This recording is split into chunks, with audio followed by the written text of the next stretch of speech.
Hello guys, magandang tanghali po sa lahat.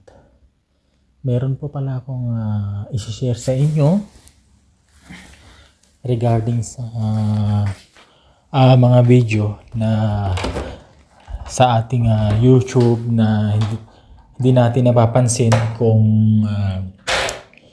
sino yung mga nagko-comment o nalampasan nakalipas na 3 araw, tapos hindi natin napapansin yung mga nagko-comment.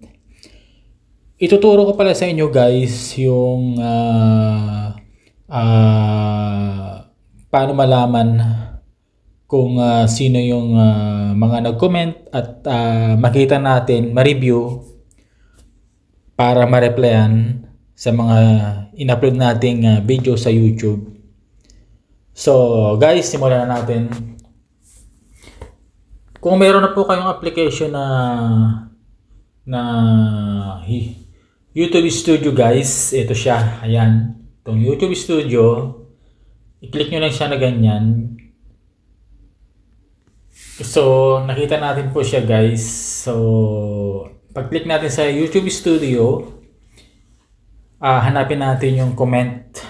Meron sa baba. Yan sa pinakababa guys, merong dashboard, merong content, merong analytics, merong comments, and then earn. So, i-click natin guys yung comments. Pag-click po natin ng ganyan, lalabas dyan lahat yung mga video na yung mga subscriber po natin ay nag-comment na hindi natin siya napapansin. Ayan, scroll down po natin yan. Diba? So, yan.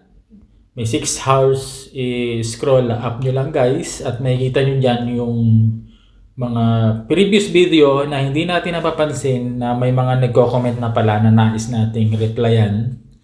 Kaya minsan guys, meron sa akin nagko-comment na nakalipas na yung 10 days, hindi ko pa siya nakikita, hindi ko siya napapansin kasi hindi siya nag-a-appear minsan sa notification. Kaya nagsaliksik po ako at natutunan ko na sa ganitong paraan, dapat pala guys meron tayong YouTube Studio para makita natin yung mga nagko-comment sa video natin para ma-replyan at makita siya guys. Ayan. So, bibigyan ko lang kayo ng example kung ano pa yung mga hindi ko nabasa. Meron pa ako guys ito guys. So, November 12. Yan yung mga hindi ko pa siya nare-replyan. Pero lahat yan guys, I will do my best to reply all. Kaya kung minsan yung mga subscriber ko ay hindi ko pa siya nare-replyan kasi iniisisa ko po kasi guys yung mga nagko-comment sa akin na lahat po kayo ay talagang aking mare-replyan. Ito, gaya ni Degens TV, 2 days na siya, hindi ko pa siya nare-replyan. Yan po guys, marami pa akong re-replyan. Kaya kung napapansin nyo guys na hindi pa ako nakaka-reply sa mga YouTube nyo, sa mga video nyo, so hintayin nyo lang po ako guys at lahat po kayo ay mare-replyan ko. So ayan, marami pa po ako. Diyan, punta na ba kayo sa YouTube Studio, hanapin nyo lang yung comments at hanapin nyo doon yung mga video nyo na nag-comment yung mga friends natin sa nakasubscribe sa atin. Yan po, ang dami ko pa po. Ayun o, meron pa itong 10 days, hindi ko pa siya nare-replyan. Ayan. So, may 9 days. Lahat yan guys ay wag po kayong mag-alaala. Lahat yan ay mare-reply ko po kayo one by one. Wait lang po, okay? Kasi ako po ay gusto ko fair. Saka kawawa naman din yung nagbibigay sa akin ng oras na panoorin yung video ko tapos sila hindi ko papanoorin. So makakaasa kayo guys na yung mga nag-reply sa mga previous na video ko na ngayon ko lang nakita, nabasa, ma-reply ko po kayo, okay? So yun po, muli sa lahat.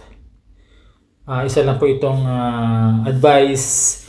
Yung mga YouTube nyo po na video na kung gusto nyo pong malaman kung sino pa yung mga nagko-comment na hindi nyo napapansin, punta lang kayo guys ng YouTube Studio, hanapin nyo yung comment, i-click nyo po yan at lalabas po lahat yung mga previous na video na nag-comment po sa inyo na hindi nyo pa sila napapansin na nag-comment. Yun lang po guys, magandang umaga po sa lahat, ay tanghali. Nabigyan ko pa kayo ng kaalaman para sa ganitong pamamaraan makatulong po ako para po sa mga video nyo na nag-comment na hindi nyo po pa siya napapansin. So once again, maraming po salamat sa mga nanonood at wait lang po yung reply ko sa inyo. Magandang tanghali po sa lahat at God bless po. Everything's on table.